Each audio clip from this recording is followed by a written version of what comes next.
the past, you've had success against Aaron Nola. Tonight, to get things going early in this game, what were you seeing from him to get that swing? I mean, I had a tough night last night, so today I came into the ballpark, I was just trying to slow things down and, start early and slow, and the curveball popped out of the hand and put a good swing, and I didn't swing and miss that time. Yeah, and able to give some run support for Roki Sasaki. It was obviously a big step for him today. Just what did you see from him, and how was this a big confidence booster for him in his big league career? Yeah, this was huge for Roki. Barnsley did a great job with him today.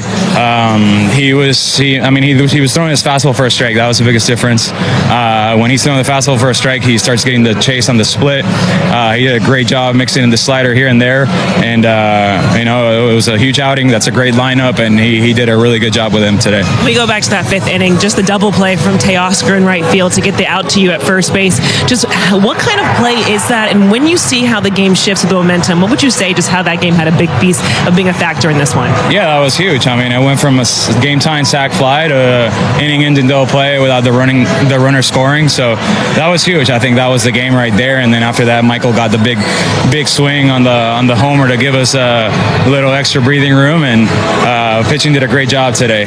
Ball was going nowhere. We hit some balls well, but had nothing to show for. And we got the two big swings, and the pitching did a great job. All right, you're correct on that one. The bullpen was excellent in this one. Kike, congrats on the win, and thank you as always. Thank you.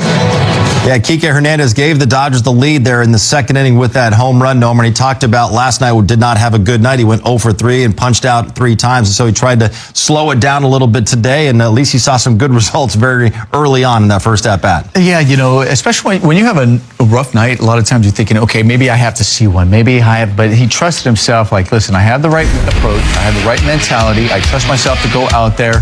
And he saw the pitch, ready to hit right when he stepped into the batter's box. So he's able to capitalize on the very first pitch. Instead of going, man, it was really struggle. Do I need to see one? Do I need to wait?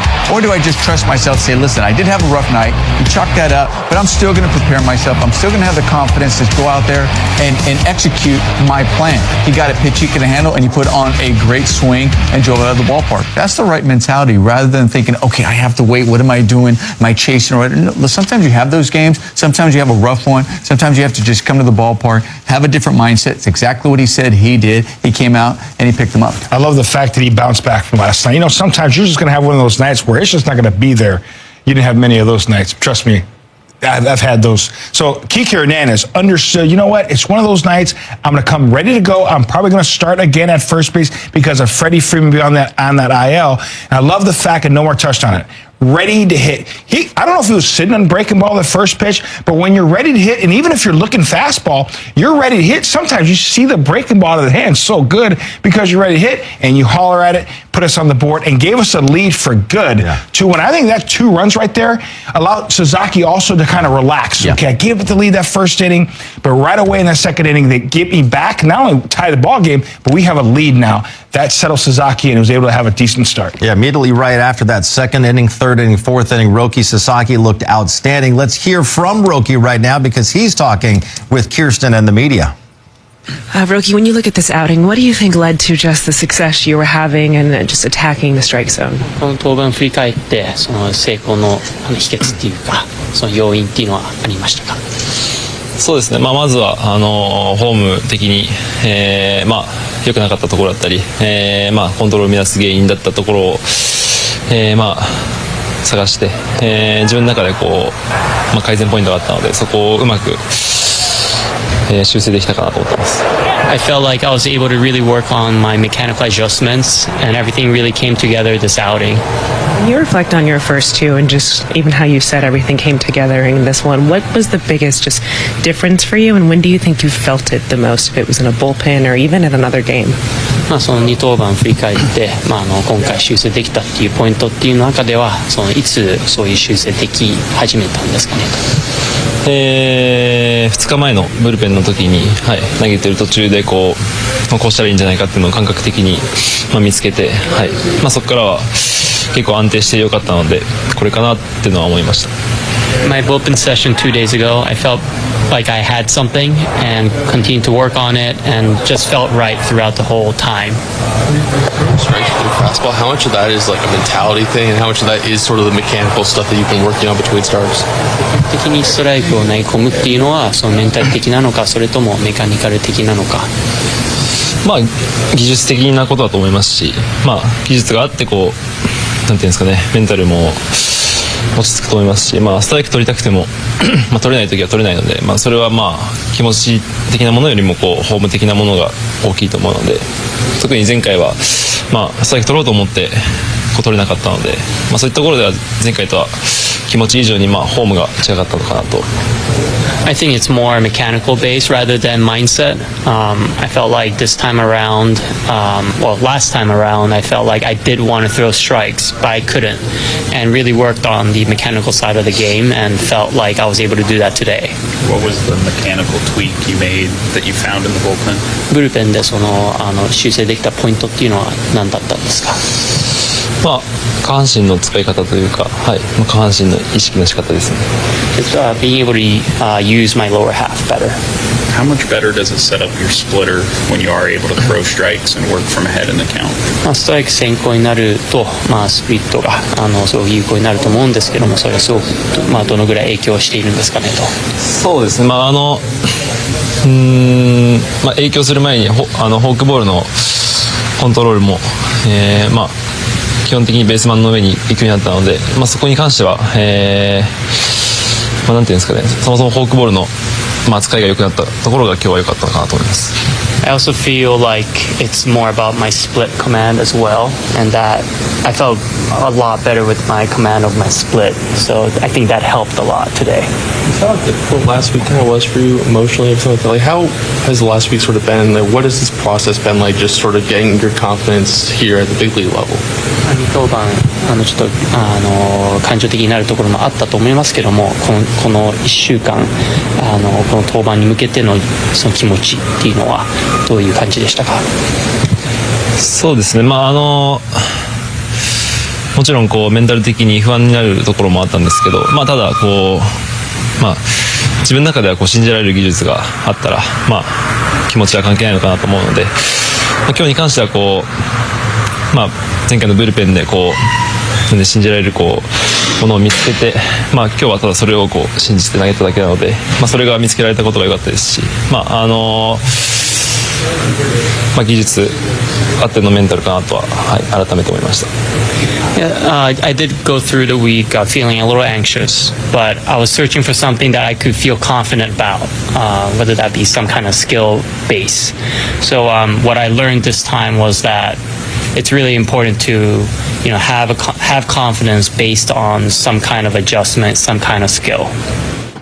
And clearly, Roki Sasaki, Jerry, had been working on those mechanics in between starts. He said he felt like something clicked in a bullpen a couple days ago, and that today seemed like everything seemed to come together for him for the most part. Yeah, and here's the thing. There's a lot left in the tank, and he showed what he has. Outstanding stuff. We know the fastball is elite, 95 to 98 miles an hour. When he's getting that over for strikes, that's when you see the chase of the split. If he's not throwing strikes with the fastball or the split, that pitch right there gave him confidence.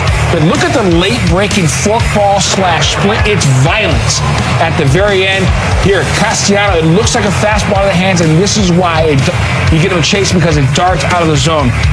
But getting back to when we talked about Sasaki in the pregame show, he had to work on his mechanics, make sure he has a repeat delivery so he can release the ball on time and be able to command the strike zone. Now, the first inning was a little bit of hiccup, but he found his groove in that second inning. Tell you what, he's going to go back and look at the video and say, you know what, there's a lot I can learn from this. And you know what, I can also throw strikes against a very, very good Phillies lineup as well as other big leaguers and command that strike zone. Really good to see. You know, early on in that first inning, I thought the Phillies' approach was the way it was supposed to be.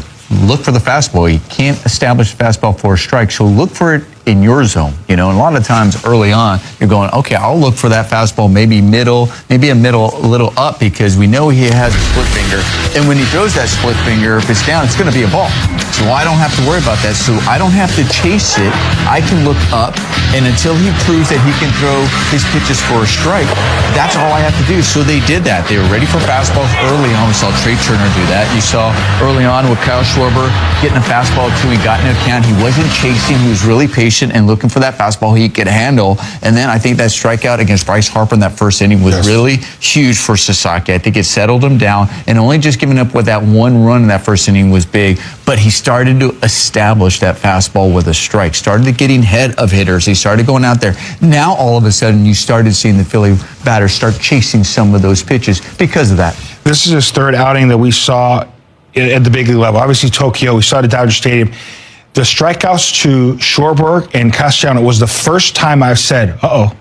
That's the first time I've seen it. Now, I saw film on him in Japan. And, John, that last start at Dodger Stadium, I told you right away, I go, he doesn't have it. Yeah. I can just tell. But those pitches he made to Schwarber and Castellanos, that's the Sasaki I remember pitching at from Japan. Nasty. And Nomar, he talked about having split command and how important that is for him because, as you guys know, the split finger, the true split finger, it does look more like a fastball coming out of their hand, right? Where his is that fork ball, like Jerry was saying, and it knuckles a lot more. And so they can recognize that. And if he doesn't have command with it, a lot of times you might see them. Like the Phillies looked like they were spitting on it anytime they saw it come out of his hand. Yeah, and then but the other thing, though, too, is when you have a fastball that goes in the upper 90s and you're establishing that, you see those over the middle of the plate, they were ready for that first inning. Schwarber gets a fastball he can handle. Then you see that. Well, now look at that breaking ball right there. I mean, that breaking ball, when it's coming in, there's that fork. But where did it start? It didn't start down. It started in the zone. And that's why you get that swing and miss. And then he comes back and then he challenges that, trusting that, listen, you still can go out there and attack hitters with that fastball, even within the zone. Much better pitch with that fastball. Right there. You see the natural tail we were talking about before the game, and I said you got to go inside out. It has to start there, and it had a nice little run to it, and it ended up catching the corner. It ends up missing the barrel. All you have to do is not necessarily always just about swing and miss. It's always about missing a barrel, almost like with a cutter. A cutter's job isn't to get a swing and miss. A cutter is to miss the sweet spot of the barrel, maybe jam it, get off the end of the bat, and his fastball can do that as well when it's starting in the zone and get those rollovers or those miss hits as well. And then all of a sudden you're going, wait a minute, he's throwing a strike down there with a fastball. All of a sudden that forkball starts there as well. You can't take it because you're like, is it going to drop as much? Is it going to be a strike on me? I have to swing. And here's the difference between a split and a forkball. The split, like you mentioned, John, it looks like a fastball. It's more straight at you and then kind of darts out of the zone. Sometimes you throw the split, but he also gets more violent with it. A forkball is more like a knuckling action, and then it just darts out of the zone. And it kind of starts higher, like the one he threw to Bryce Harper and the one he threw to Schwarber. That split he threw to Castellanos, it's different. Similar grip, but it's different. But I love that he has those two pitches because as we saw, when it is on, when he's spotting that fastball to go with it, he's tough to deal with. Yeah. Certainly a really good outing for Roki Sasaki to build on going forward. Right now, let's head back to the booth, check in one final time with Joe Davis and Eric Karros. Dodgers win a really entertaining game here over the Phillies. 3-1 the final score. They get some good pitching, couple big swings, and ninth inning that's over like that. Oh, my goodness, right? You're starting to sweat a little bit, and then 2 pitches later, you're calling a victory. But I think the most important thing for me, Sasaki, and the way he threw today, the first inning a little shaky, but had the big strikeout of Bryce Harper. And then you go to that third inning. That was a 10-pitch inning, 9 strikes. He was able to establish that fastball early in the count, and just for him, I think he walks out of here saying, all right, I think I may have turned a corner. That is the biggest deal, big picture today. But, how about the bullpen through the first 10 games of this year? I mean, the bullpen's been absolutely electric. It's been the most used bullpen, but arguably it's been the most effective bullpen as well. And the guys came in, they did the job again this afternoon, and it's been continual. I don't know that we want to see this pace continue, but I like what we've seen so far. All right, Dodgers and Phillies have split the first 2 games of this series. Tyler Glasnow, Christopher Sanchez, a couple All-Stars from a year ago, face off in the rubber match tomorrow. It's been a couple of tight, low-scoring games to begin the series in Philadelphia. Another one here on Saturday.